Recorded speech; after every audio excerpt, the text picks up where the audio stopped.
Idéalvoyance.fr, coaching de vie spirituelle par téléphone, chat et email présente. Sud Radio, à votre écoute, 16h-17h, Alexandre Delevanne.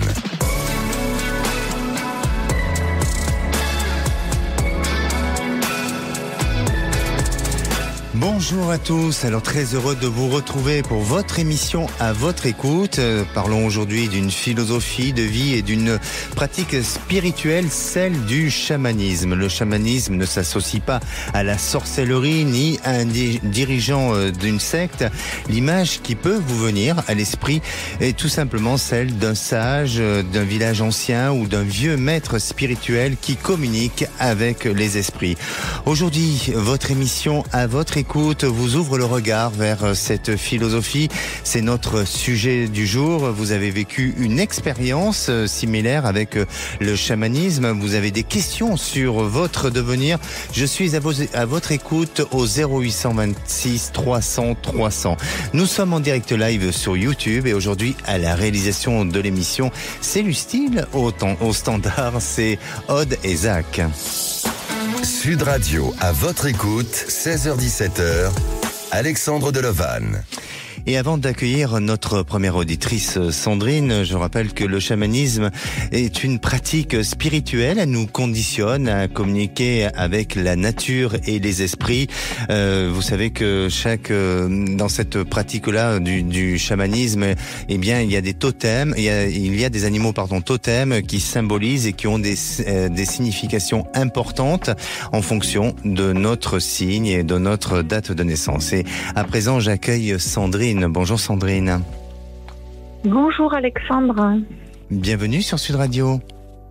Eh bien merci et merci de prendre mon appel. Je suis un peu émue. Oh, il ne faut pas Sandrine, il ne faut pas être émue, vous inquiétez pas, tout va bien se passer. Alors Sandrine, vous avez 55 ans, vous habitez l'Occitanie. C'est bien ça? Oui, tout à fait.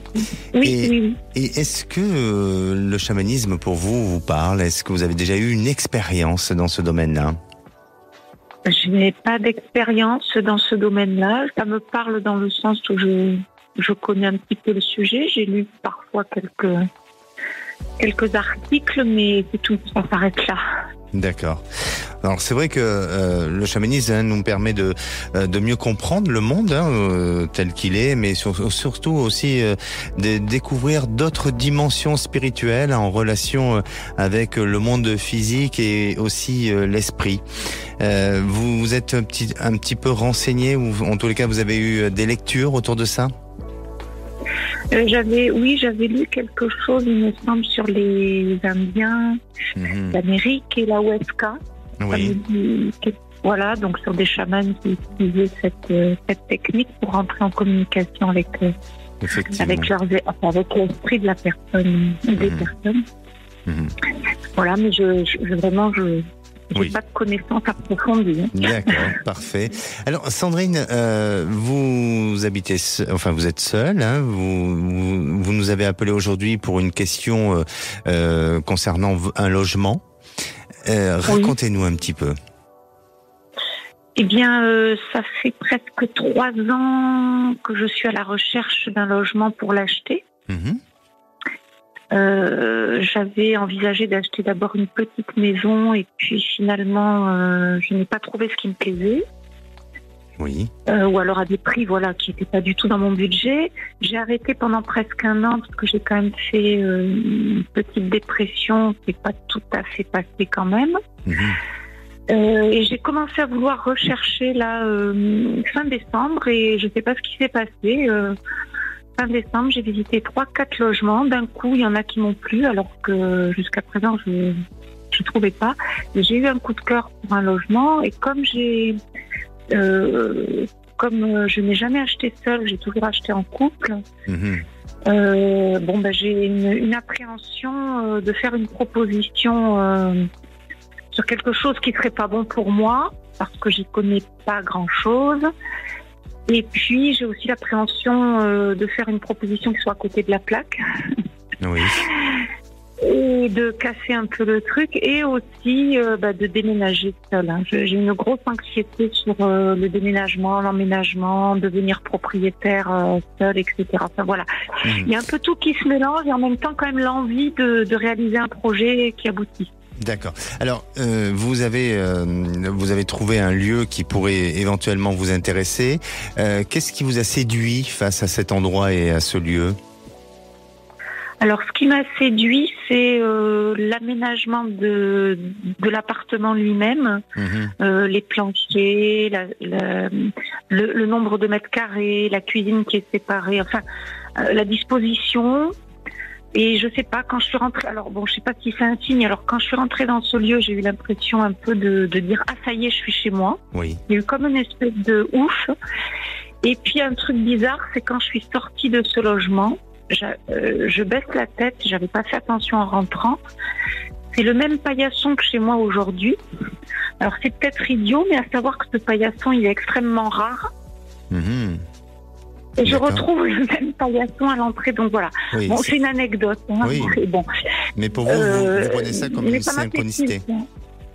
Alors je sais pas, parce que je veux pas m'emballer et après faire une bêtise, quoi. Voilà. D'accord. Parce qu'acheter un logement, c'est pas acheter une tranche de pain, donc bien sûr, bien sûr. Non, moi voilà.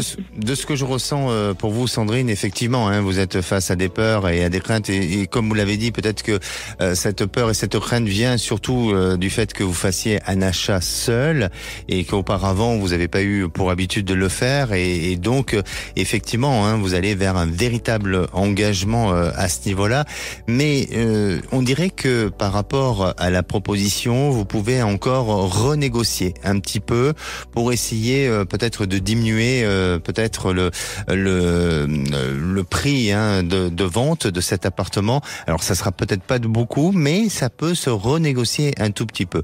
Et puis en ce qui vous concerne, moi je vous sens vraiment aller dans cette volonté d'action, de prise de décision, d'engagement aussi par rapport à cet appartement-là, et je vous sens aller jusqu'au bout des choses. Donc évidemment que vous pouvez vous poser autant de questions que vous pouvez, mais en attendant, il y a quand même chez vous cette capacité à assumer, aussi à devoir créer un ancrage et un enracinement dans votre existence, et ça je pense que c'est important, comme si ça amenait à l'aboutissement et à l'acheminement de ce que vous avez fait jusqu'à présent. Et exactement. Et pour moi, cet appartement donnera en tous les cas, donnera un signe d'aboutissement et une volonté d'enrichissement pour vous, au-delà de l'aspect matériel, hein, mais aussi d'un point de vue personnel. Je ressens pas quelque chose de négatif. Au contraire, il faut que vous enlevez ces craintes, ces peurs. Alors, les peurs peuvent être utiles et intéressantes pour justement pouvoir sonder ce qui ne va pas et ce qu'il faut peut-être corriger. Mais en attendant, n'ayez aucune crainte, parce que pour moi, bien sûr, hein, faites-vous bien entourer et bien conseiller par des personnes compétentes, mais je vous sens être assez prudente et ne pas faire n'importe quoi. Donc l'idée de cet appartement, ou en tous les cas d'un investissement là sur les semaines ou les mois à venir, est une très bonne idée, et c'est dans cette voie-là que je vous sens vous diriger. Parce que la question, j'ai pas fait de proposition financière pour l'instant. Justement, je me suis rapprochée d'une ancienne connaissance et qui m'a dit que je peux vraiment baisser les prix par rapport au classement énergétique de l'appartement. D'accord. Donc pour l'instant, je n'ai pas fait de proposition, mais l'agence qui est l'intermédiaire me dit qu'il faut que je fasse une proposition raisonnable. Alors voilà, je ne sais pas trop ce qu'il y a derrière, comment la propriétaire pourrait prendre ma proposition. Est-ce que je vais vraiment baisser le prix? D'accord. Est-ce que vous m'entendez là? Oui, je vous entends. Ah, oui, très bien, très bien. Oui, faites cette proposition-là et vous verrez qu'il y a cette opportunité, cette possibilité à ce qu'il y ait un retour plutôt favorable et qui vous permette de pouvoir arriver à obtenir et à aller vers quelque chose de bon et de positif. Bon, écoutez, ça me rassure. Bien. Mais n'hésitez pas à nous tenir au courant. Prenez soin de vous. Oui, merci beaucoup Alexandre. Merci à vous et à très bientôt. À bientôt. Allez, au revoir. On se retrouve dans quelques minutes. Sud Radio, à votre écoute, 16h-17h, Alexandre Deleval. Et de retour sur Sud Radio, merci d'être à l'écoute de cette émission, au programme de l'émission Les bienfaits du chamanisme. Alors vous souhaitez témoigner sur le sujet et poser des questionnements sur votre devenir. Je suis à votre écoute au 0826 300 300. Vous pouvez aussi poster vos témoignages sur le groupe À votre écoute sur Facebook. Et c'est le moment du saviez-vous. Le saviez-vous, le chamanisme est une pratique spirituelle qui remonte à l'âge de pierre et qui est encore pratiquée dans certaines cultures autochtones du monde. Contrairement aux autres cultures spirituelles, le chamanisme représente réellement la façon de communiquer avec le monde matériel, la nature et la dimension aussi de l'esprit. Et à présent, on accueille notre prochaine auditrice, Annick. Bonjour Annick. Bonjour Alexandre. Bienvenue sur Sud Radio. Merci beaucoup. Annick, vous avez 46 ans, vous habitez Aix-en-Provence et vous êtes assistante commerciale. Oui, c'est ça. Exact. Est-ce que vous avez déjà eu affaire à des pratiques chamaniques ou est-ce que c'est en tous les cas une voie philosophique sur laquelle vous vous intéressez ? Tout à fait. J'y crois beaucoup. Je crois beaucoup à ces méthodes et à la définition que vous venez de dire, faire du chamanisme. Et j'avais justement eu l'occasion de faire appel à une personne qui pratiquait le chamanisme dans le cadre d'une situation un peu bloquée de ma situation personnelle. Et elle m'avait... Et c'était très très intense. Vous m'entendez ? Oui, très bien. Ouais, je vous entends très très bien, merci. C'était très intense sur 1h30 où elle arrivait à faire appel à mes anges, à mes vies un petit peu antérieures, à me faire appel aussi donc aux animaux totems, l'animal totem qui me gouverne et me protège. Elle avait mis en exergue plein de choses qui m'ont vraiment vraiment aidée et je crois beaucoup en ce lien que l'on a avec pas l'au-delà mais enfin l'univers dans sa généralité et elle m'avait révélé à pas mal de choses qui m'ont aidée dans mon parcours. Après j'ai pas forcément fait, je sais qu'il peut y avoir des réunions où on se retrouve dans des pratiques avec d'autres personnes, j'ai pas fait ce genre de choses mais c'est assez impressionnant. On a fait les tambours aussi. Enfin, c'était d'une intensité. Alors, qu'est-ce qui vous a amené à elle ? Eh bien, de ma situation, j'étais justement bloquée dans une relation conflictuelle avec mon mari. Et elle m'a même révélé que, du coup, dans une ancienne vie, j'étais moi-même la mère de mon mari. Et que j'étais très sévère, enfin j'étais très exigeante avec lui. D'accord.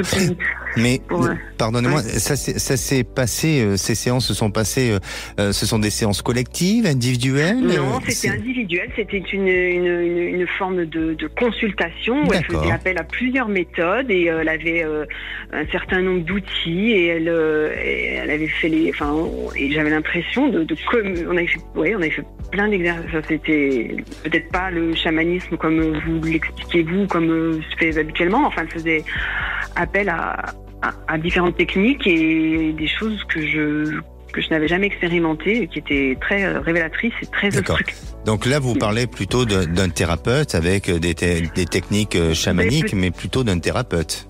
Peut-être que ça se rapporte à ça. Après, je sais, j'ai pas fait cela sous forme peut-être ce que l'on peut pratiquer en termes d'expérience chamanique, etc.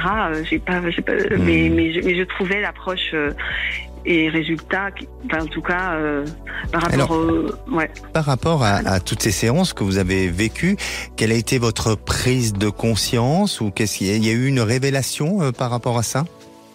Oui, je pense que ça m'a révélé par rapport à, quand même, justement, que j'étais bien entourée, que j'avais des anges qui m'accompagnaient, que je pouvais aussi les appeler lorsque j'étais en difficulté, et ça, je le fais régulièrement. Et elle a détecté un certain nombre d'aspects de ma personnalité ou de mon, entre guillemets, ma mission. ici, et notamment c'est pour ça que je voulais vous poser une question justement pour enchaîner sur cette thématique, Alexandre. Bien sûr, allez-y, posez la question. Il n'y a pas parce qu'elle m'avait justement révélé que par l'écriture, moi-même, le fait d'écrire, je pouvais communiquer au reste ça m'avait éclairé parce que j'aime beaucoup écrire, j'aime beaucoup l'impact des mots et j'ai toujours dans un coin de ma tête l'envie de mettre sur le papier ce que j'ai pu vivre, ce que j'ai pu apprendre de mon expérience et de mes expériences de vie, etc. Ma question est de savoir, est-ce que c'est effectivement quelque chose que vous ressentez et que je vais réussir à faire, parce que le temps passe, je m'éparpille dans plusieurs choses et j'aurais parfois besoin d'un appui supplémentaire pour dire oui, c'est là où tu dois aller, Annick, et vas-y. Alors, je vais vous répondre, Annick, parce que je crois que quand il y a quelque chose qui nous appelle en nous et qui nous donne cette envie et cette niaque d'aller vers un domaine ou vers un secteur d'activité, je crois qu'il faut pas créer la frustration et au contraire se donner les possibilités et la chance de le faire.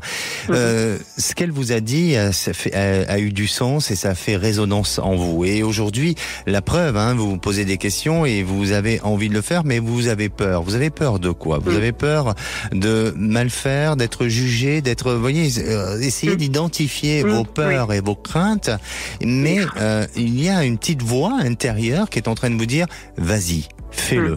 Et je pense que c'est ce que vous devez faire. C'est-à-dire que pour moi, je n'ai pas à vous dire si vous êtes capable d'écrire ou pas. Après, de vous dire si effectivement ça va fonctionner ou si ça va pas fonctionner en fonction de vos ambitions et en fonction de votre motivation, oui, ça je peux vous le dire. Mais pour moi, je crois que vous êtes dans une période de votre vie, dans une étape de votre vie où justement vous avez besoin d'aller vers cette réalisation et vers une autre évolution et surtout vous avez des messages à transmettre, vous avez des choses à dire.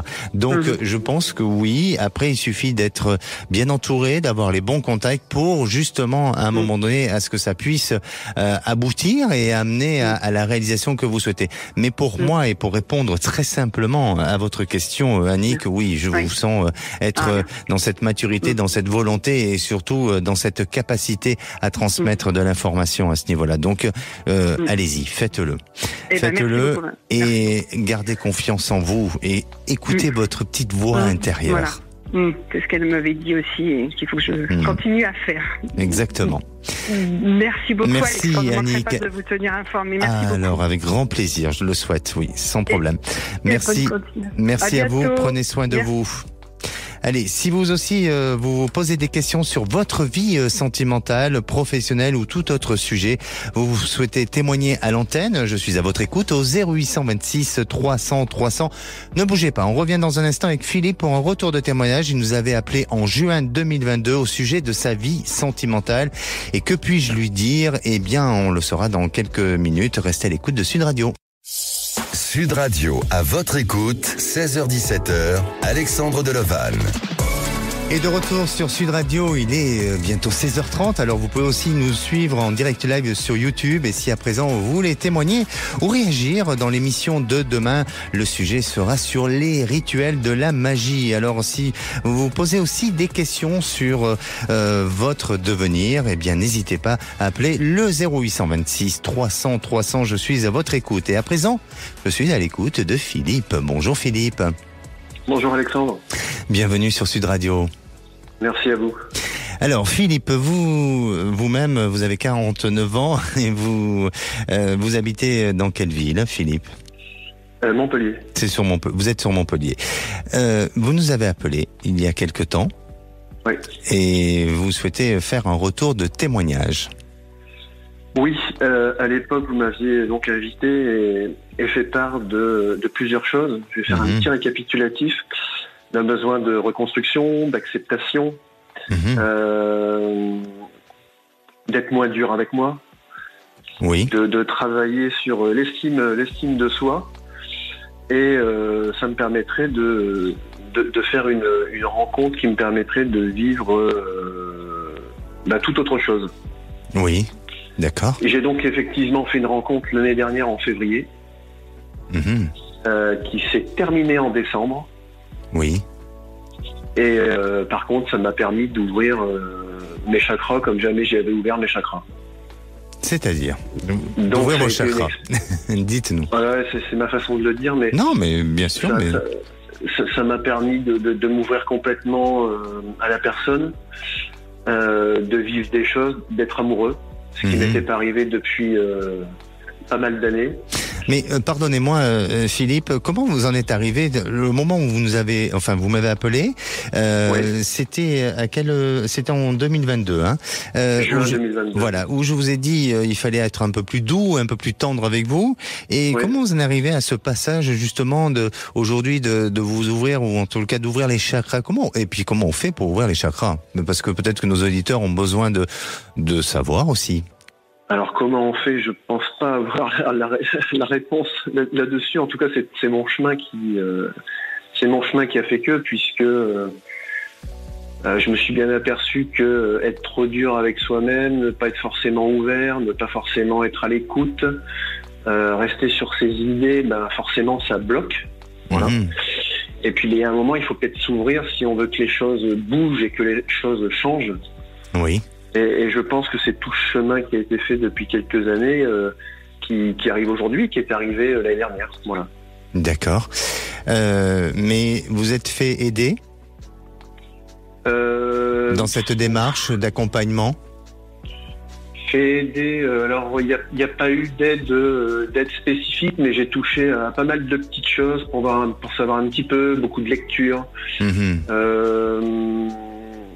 Et puis ouvert à ce qui se passe, à ce qui se dit, et je pense que c'est ça. Après, il n'y a pas eu une thérapie particulière. D'accord. Et vous parlez donc de vos chakras, donc on parle de centres énergétiques, hein. Oui. Est-ce que vous avez eu ce sentiment que vous avez travaillé dessus? Oui. Réellement? Alors oui, réellement. Alors c'est toujours trop long parce que on aimerait que ça change beaucoup plus vite. Mais je pense qu'à partir du moment où j'ai accepté, tel que vous me l'aviez dit aussi, tel que je l'avais déjà lu et tel qu'on me l'avait déjà dit, l'acceptation m'a fait beaucoup avancer. Voilà. D'accord. Donc vous avez vraiment pris ce temps de réfléchir sur vous, de mieux comprendre, et puis aussi d'analyser certaines situations sur lesquelles vous aviez peut-être omis ou oublié auparavant. Et aujourd'hui, vous vous sentez mieux? Beaucoup plus relâché, beaucoup plus calme. Oui. Beaucoup plus détendu. Voilà. Et le corps le ressent aussi. Physiquement, ça se ressent. Voilà. Bon, très bien. Vous êtes en activité professionnelle? Tout à fait, ouais. Bon, tout se passe bien, là? Non, pas du tout. Ah. Non, pas du tout. Non. Alors, parce que, est-ce que c'est à la suite de ce changement-là, ou est-ce que c'est parce que les événements vous ont amené à être dans cette fragilité, dans cette difficulté professionnelle? C'est un petit peu tout. C'est à la fois remettre certaines. J'ai fait passer des choses en priorité qui c'était mon choix à l'époque, donc faut l'accepter aujourd'hui. Et je pense que il faut pas mettre. Je vais parler pour le cas précis, la profession devant tout, parce qu'on passe à côté de certaines choses. Faut pas non plus mettre la profession en dernier parce qu'on va louper des choses importantes. Bien sûr. Mais je pense qu'il y a une espèce de rééquilibrage qui, en tout cas, je le sens comme ça. Et vie pro et vie perso, c'est 50-50. Ça peut pas être 90-10. D'accord. Alors, pour peut-être, et vraiment par rapport à ce que je ressens, et pour continuer un petit peu dans cet accompagnement dans lequel j'ai pu, en tous les cas, faire pour vous et au travers de l'antenne de Sud Radio, je pense que aujourd'hui, vous êtes vraiment dans cette volonté de changer, d'évoluer, de grandir, d'apprendre sur vous, et ça c'est plutôt positif. Mais il est peut-être bien parfois de se faire aider un petit peu. Alors, je dis pas tout simplement parce que il y a un problème psy chez vous ou autre, pas du tout. Mais je crois que ça vous permettra d'avoir quelqu'un qui va aussi avoir du recul sur la situation et vous permettre de corriger ou d'équilibrer ou d'améliorer ce dont vous avez besoin d'améliorer, et surtout pour pouvoir retrouver une stabilité autant personnelle, affective, et autant aussi professionnelle. Parce que si on fait le bilan aujourd'hui, et même si j'entends et même si je ressens chez vous que vous avancez sur un bon chemin et vous avez fait un bon travail jusqu'à présent. Mais malgré tout, il y a quand même des fragilités professionnelles. Vous êtes à la recherche d'une rencontre et d'une stabilité affective. Donc, le chemin n'est pas terminé. Mais je suis pas en train de vous dire ça pour perdre espoir. Au contraire, je suis en train de vous dire que vous avez fait une bonne moitié de ce chemin-là et que vous êtes en train de progresser, vous êtes en train d'évoluer. Mais il est peut-être important de vous faire accompagner, de vous faire aider dans ce sens-là. Et puis, pour répondre à votre question qui est essentiellement sur la rencontre sentimentale, si vous allez rencontrer quelqu'un, c'est bien ça? Oui. Mais oui. Pour moi, oui, vous allez faire une rencontre. Vous allez faire une rencontre, mais attention, Philippe, d'une rencontre où la personne ne sera peut-être pas complètement disponible ou sera en vue de se séparer. Et donc, à vous de vous protéger pour éviter de vous retrouver face à une problématique ou à une difficulté ou peut-être aussi à une certaine forme de responsabilité, même si c'est pas la vôtre, mais de vous retrouver un peu dans une impasse à ce niveau-là. Mais pour moi, oui, vous allez faire une jolie rencontre et je pense que d'ici l'été, vous êtes dans une nouvelle réalisation sentimentale. Continuez comme ça, vraiment. Bon. Continuez, vous êtes sur la bonne voie et sur le bon chemin. Merci beaucoup, Alexandre. Mais n'hésitez pas à vous faire conseiller, à vous faire aider et vous verrez que ça va accélérer le processus de votre réalisation de vie pour aller vers du mieux.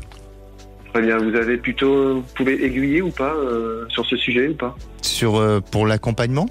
Ouais, bah oui. Alors là, j'ai pas de recommandations particulières. Allez-y, parlez autour de vous et de personnes qui, je pense que le bouche à oreille c'est ce qu'il y a de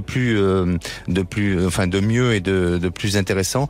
Et puis, vous verrez qu'à un moment donné, la vie vous amènera sur le bon chemin à rencontrer la bonne personne qui pourra vous apporter cet accompagnement-là. D'accord? Eh ben, écoutez, merci beaucoup. Merci à vous. Prenez soin de vous. Bonne fin de journée. Merci. Et avant de retrouver notre prochaine auditrice, Priscilla, je vais vous parler à présent des bienfaits du chamanisme.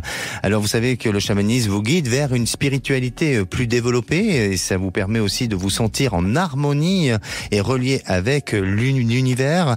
De cette manière, vous allez également vous sentir plus en accord avec votre moi intérieur. Sa pratique vous enlève des négativités qui sont cumulées en vous et en vous éloignant aussi de toutes les formes de blocage sur le développement de votre conscience et de votre spiritualité. La pratique du chamanisme procure une meilleure santé en tous les cas et du bien-être corporel et mental. Ça vous permettra aussi de mieux dormir et d'apprendre à mieux respirer. Ce sont des techniques et des pratiques reconnues. Elles stimulent aussi votre mémoire et renforcent votre résilience. Alors avec le chamanisme, vous apprenez aussi vous apprenez la méditation, ça vous permettra à mieux vous détendre. Vous devenez aussi votre propre maître grâce à un éveil spirituel et à connaître aussi, comme je disais au tout début, votre animal totem. L'animal totem, c'est une certaine forme d'ange gardien protecteur et je sais qu'il y a encore beaucoup d'autres bienfaits pour le chamanisme que je n'ai pas énumérés présentement. Allez, nous allons accueillir Priscilla. Bonjour Priscilla. Bonjour Alexandre, merci beaucoup de m'accueillir. Merci à vous, bienvenue sur Sud Radio. Merci. Priscilla. Vous avez 45 ans, vous nous appelez des Pyrénées-Atlantiques. Oui. Est-ce qu'il y a une ville plus précisément dans les Pyrénées-Atlantiques où vous êtes là actuellement? Oui. Mon petit village, il s'appelle Cam. D'accord. C'est le pays des chaises. Bon, très bien. Voilà. Et je vais vous poser cette question du jour. Oui. Est-ce que vous avez une approche spirituelle vers le chamanisme ou pas? Ah, mais complètement. Alors là, vous êtes en plein dedans, Alexandre. Vraiment, oui. Ça fait des années que je pratique le chamanisme et c'est une passion pour moi, justement. D'accord. Comment vous en êtes venu? Alors, en fait, c'est très très simple. Je connaissais une personne qui me faisait de la kinésiologie. Oui. Et en fait, c'est une chamane. Oui. Et avec elle, j'ai pu faire des cérémonies, j'ai pu faire des rites de sudation, beaucoup de choses, du tambour, des danses, des chants, pardon. D'accord. Et voilà. Et j'étais vraiment initiée à ça. D'accord. Je rappelle que le tambour est un élément important, un outil important dans le chaman. Voilà, c'est plus qu'un simple outil, c'est un objet sacré et qui a une symbolique très forte. On dit même qu'il soutient le rythme du monde, qu'il établit le lien entre la terre et les cieux, et ça permet au travers du son du tambour de libérer des émotions, et il y a tout un rituel autour de ça qui est très très important. Alors Priscilla, vous avez avancé, vous avez évolué, vous avez peut-être grandi au travers de cette technique et de tout ce que vous avez eu en termes d'apprentissage concernant le chamanisme. Et aujourd'hui, est-ce que vous avez envie d'aller plus loin ? Eh oui, j'ai envie d'en faire mon métier, Alexandre. Ah, voilà. Carrément. D'accord. Oui. Mais vous faites quoi vous avez fait quoi jusqu'à présent ? Alors, je travaillais pour l'armée. Ah donc oui. Là, ça s'est terminé. Ah, rien à voir. Rien à voir. Vous avez quoi comme fonction, si c'est pas trop indiscret ? Je travaillais pour la sécurité de l'armée. D'accord. Voilà. Et donc, ça s'est terminé au mois de novembre. Et d'ailleurs, en rapport avec le chamanisme, j'ai eu un accident pendant mon travail. Et justement, j'ai fait un soin après qui m'a beaucoup aidé émotionnellement. D'accord. Oui. D'accord. Et aujourd'hui, donc, vous voulez devenir thérapeute ou chaman ? C'est ça votre question ?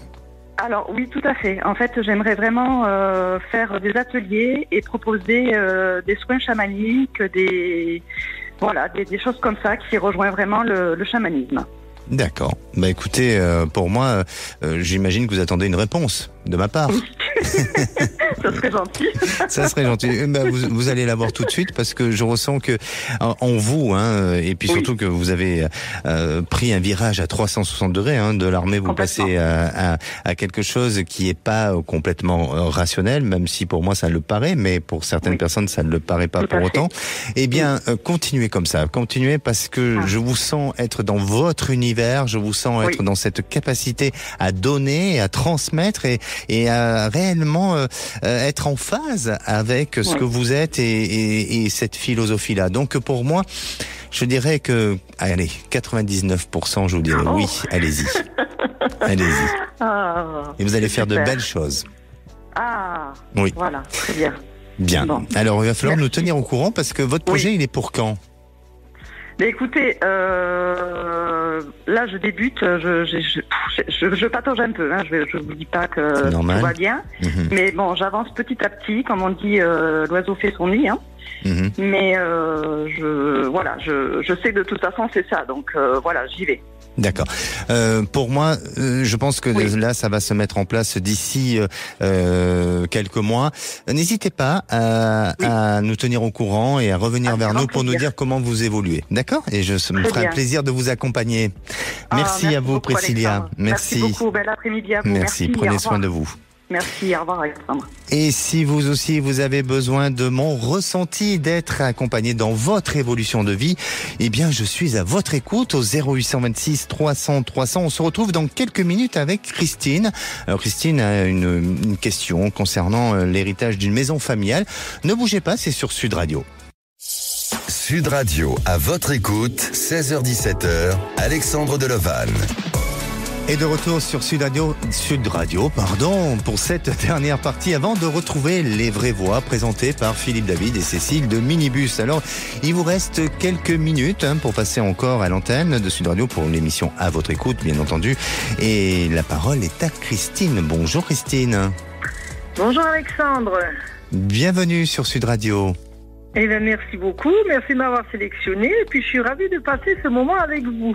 Écoutez, également, moi je suis ravi de vous accueillir à l'antenne. Christine, vous avez 56 ans.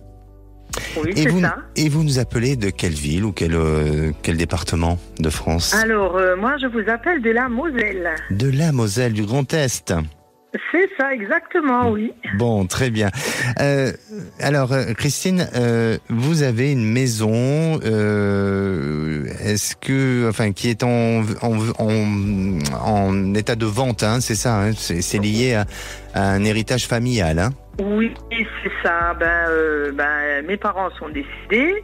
Oui. Et suite à leur décès, donc nous avons hérité de la maison familiale. Donc quand je dis nous, c'est parce que il y a, nous sommes 4. 4 enfants. Et donc ça fait 1 an qu'on a mis cette maison en vente. Il y a des visites. Le retour que nous avons, c'est que cette maison, elle plaît. Sauf que les acheteurs ne donnent jamais de suite. C'est une maison qui date des années 70. Elle a beaucoup d'atouts. Hein. C'est une grande maison. Elle est bien placée. Je dirais un beau terrain. Enfin, elle a pas mal d'atouts. Elle est en Moselle aussi, cette maison. Elle est située en Moselle. Oui, d'accord. Tout à fait. Oui. Mais elle a aussi des points négatifs. Elle est plus trop au goût du jour et elle mériterait sûrement des travaux de rénovation, d'isolation, tout ça. Et donc aujourd'hui, nous on est un peu perdus parce qu'on ne sait plus trop vers quoi se diriger. Est-ce que on se pose la question si est-ce qu'on laisse la maison à l'état et puis on attend l'acheteur, ou est-ce que vaudrait mieux entreprendre des gros travaux de rénovation intérieure extérieure. Mais ça veut dire aussi un gros investissement, donc avec un prix de vente qui serait en adéquation avec les travaux qui auraient été faits, ou alors faire du homestaging, refaire une cuisine, refaire les sols, les peintures, tout ça, pour qu'elle soit plus attrayante, plus accueillante, plus sympa, quoi. D'accord. Donc, on est un peu perdu, et puis voilà, j'aurais souhaité connaître un peu votre ressenti par rapport à cette situation. D'accord. Alors, Christine, d'un point de vue, l'entente familiale, à ce niveau-là, ça se passe bien entre vos frères et sœurs? Oui, ça se passe bien. Voilà, donc il n'y a pas de blocage par rapport à cette possibilité de vente? Non. Déjà, ça c'est très important parce que souvent dans les familles, il y a toujours, ça peut arriver qu'il y ait des réticences ou des oppositions ou des blocages. Ensuite, est-ce qu'il y a une échéance ou il y a une urgence pour vous?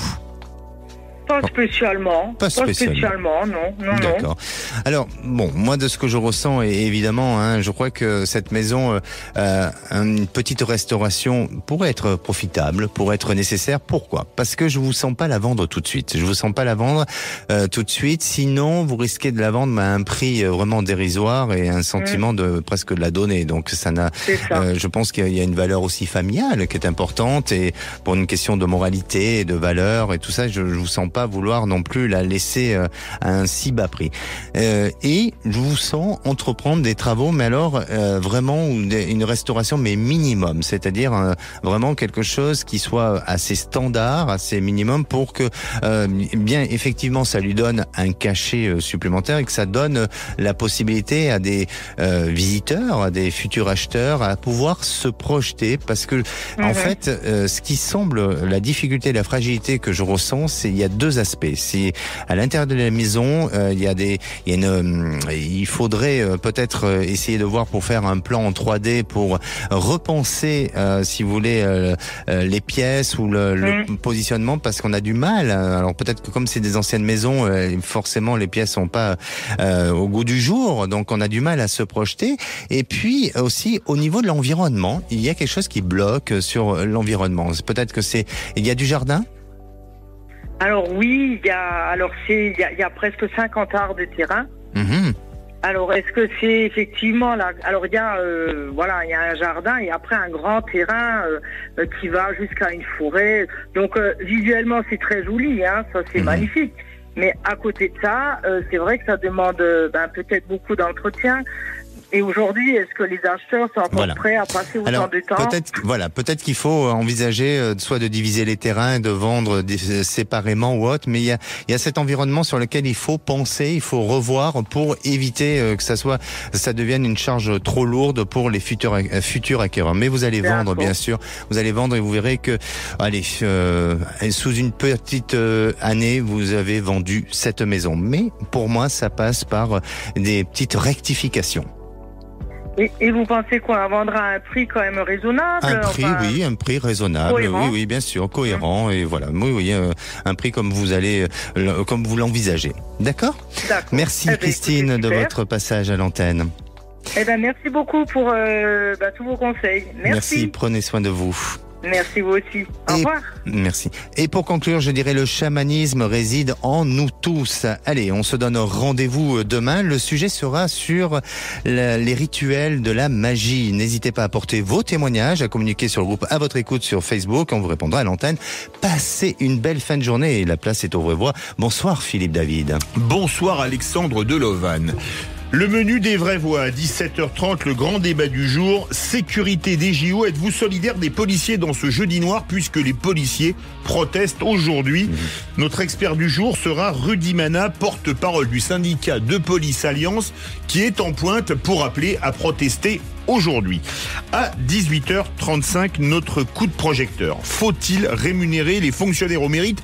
C'est une proposition du président de la République qui est d'ailleurs reprise et analysée par le journal Le Monde aujourd'hui. Alors, est-ce qu'il faut les payer au mérite? On en parlera avec notre experte du jour, Céline Verzelletti, secrétaire confédérale de la CGT et co-secrétaire générale de l'Union fédérale des syndicats de l'État, c'est-à-dire des fonctionnaires. Nos vraies voix du jour, Philippe Bilger, Françoise Degois et Sébastien Ménard. Et bonne émission. Sud Radio, à votre écoute, 16h-17h, Alexandre Delovan. Avec idéalvoyance.fr, coaching de vie spirituelle par téléphone, chat et email.